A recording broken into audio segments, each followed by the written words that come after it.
আমরা ভারতীয় সচিবের সাথে যে প্রধান উপদেষ্টার বৈঠক হয়েছে সেখানে আমাদের পক্ষ থেকে এবং তাদের পক্ষ থেকে বারবার তারা বলেছে যে তারা বাংলাদেশের সাথে দ্বিপাক্ষিক যে সম্পর্ক এটা এগিয়ে নিতে এবং আরও জোরদার করতে আগ্রহী।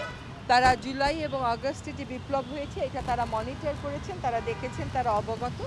আমাদের পক্ষ থেকে তাদেরকে বলা হয়েছে যে আমরা সার্ককে শক্তিশালী ভূমিকায় দেখতে চাই। আমরা যে একসাথে বিমস্টেকে আছি এবং এটাতে থাকাটা জরুরি এটাও বলা হয়েছে। আমাদের পক্ষ থেকে বিভিন্ন প্রোপাগান্ডা যেগুলো চালানো হয়েছে সেটার ব্যাপারে উদ্বেগ চালানো হয়েছে এবং হচ্ছে, সেটার ব্যাপারে উদ্বেগ জানানো হয়েছে। এবং আমাদের ক্ষমতাচ্যুত প্রধানমন্ত্রী যিনি ওখানে আশ্রয় নিয়েছেন, কিন্তু সেখান থেকে কথাবার্তা বলছেন এবং বিভিন্ন কথাবার্তা বলার মাধ্যমে এক ধরনের উত্তেজনা তৈরি করার চেষ্টা করা হচ্ছে, সেটার ব্যাপারে উদ্বেগ খুব স্পষ্ট করে আমাদের পক্ষ থেকে তাদেরকে জানিয়ে দেওয়া হয়েছে।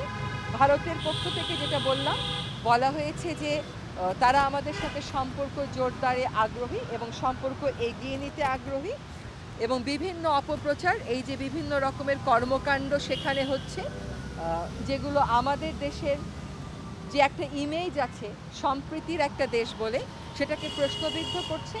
আমাদের এই যে জুলাই আগস্টের যে অভ্যুত্থান এটাকে প্রশ্নবিদ্ধ করছে। এগুলোর ব্যাপারে তাদের বক্তব্য হচ্ছে যে এইগুলোর ক্ষেত্রে ভারতীয় সরকার কোনোভাবেই দায়ী না এবং সরকার আসলে এগুলো করছেও না, এগুলো ওনও করছে না। এগুলো হচ্ছে বিভিন্ন মিডিয়ার বা বিভিন্ন সংগঠনের পক্ষ থেকে করা হচ্ছে। আরেকটা আমাদের কথা থেকে বলা হয়েছে যে এখন ভিসা দেওয়াটা যেহেতু কমিয়ে রাখা হয়েছে এটা অনেক অসুবিধার সৃষ্টি করছে। তাদের পক্ষ থেকে আমাদেরকে প্রতিশ্রুতি দেওয়া হয়েছে যে ভিসা বাড়ানোর তারা উদ্যোগ গ্রহণ করবে। তাদেরকে আমাদের হাইকমিশনে যে সহিংস আক্রমণটা হয়েছে এটার ব্যাপারে আগেই প্রতিবাদ জানিয়েছি, আগেই তারা সেই ব্যাপারে দুঃখ প্রকাশ করেছেন। আজকে যেহেতু তারা সম্পর্ক এগিয়ে নিয়ে যাওয়ার এবং জোরদার করার কথা বলছেন এই অন্তর্বর্তীকালীন সরকারের সাথে, কাজেই আমরা ধরে নেব যে সে ব্যাপারে তাদের যে দুঃখ প্রকাশ সেটা তারা সেই অবস্থান থেকে একই অবস্থানে আছেন। সুতরাং নতুন করে আর এই কথাটা বলা হয়নি, কিন্তু বারবার যে প্রপাগান্ডাগুলো হচ্ছে, যে প্রপাগান্ডাগুলো একেবারেই সঠিক না, যে প্রপাগান্ডাগুলো বাংলাদেশের ইমেজের জন্য ক্ষতিকারক, সেগুলোর ব্যাপারে আমরা আমাদের স্পষ্ট অবস্থান জানিয়েছি এবং সেখানে তাদের বক্তব্য হচ্ছে যে এগুলো সরকার অন্য করে না, সরকার এগুলোর সাথে মোটেও জড়িত না। শেষ প্রশ্নটা আগে নেই। এই প্রপাগান্ডাগুলোর জবাব আমরা লিখিত মৌখিক বহুভাবেই বলেছি যে যতগুলো ঘটনা ঘটেছে সেগুলোকে সাম্প্রদায়িক দেখানোর সুযোগ খুবই কম। সেগুলো হচ্ছে কখনো কখনো ব্যক্তিগত বিরোধ, বেশিরভাগ ক্ষেত্রেই হচ্ছে রাজনৈতিক বিরোধ।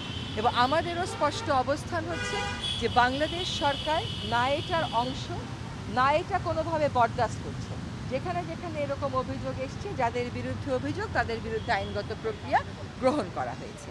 এবং এই প্রেক্ষিতে ভারতীয় যিনি সচিব তার পক্ষ থেকে বলা হয়েছে যে বিভিন্ন কারণে যে আমাদের সম্পর্কের মধ্যে একটা মেঘ এসছে, এই মেঘটা দূর করতে হবে এবং এই মেঘটা আমরাও বলেছি দূর করতে হবে, তারাও বলেছেন দূর করতে হবে এবং আমরা একই সাথে তারা এবং আমরা একমত হয়েছি যে আমাদের পারস্পরিক স্বার্থ সংশ্লিষ্ট আরও অনেক বিষয় আছে, যেমন জলবায়ু পরিবর্তন, সেগুলো আমাদের একসাথে কাজ করার অনেক সুযোগ রয়েছে। এবার নির্বাচনের প্রশ্নে আমরা স্পষ্ট অবস্থান বলেছি যে আমাদের নির্বাচন অবশ্যই ফ্রি হবে, আমাদের নির্বাচন অবশ্যই ফেয়ার হবে এবং একটা গণতান্ত্রিক দেশের দিকে যাত্রা শুরু করার জন্য বর্তমান সরকার বদ্ধপরিকর। এই বিষয়ে সকলেই আমাদের পাশে থাকবেন, আমাদেরকে সহায়তা করবেন এবং একসাথে কাজ করে যাবেন বলে তাদের প্রতিশ্রুতি ব্যক্ত করেছেন।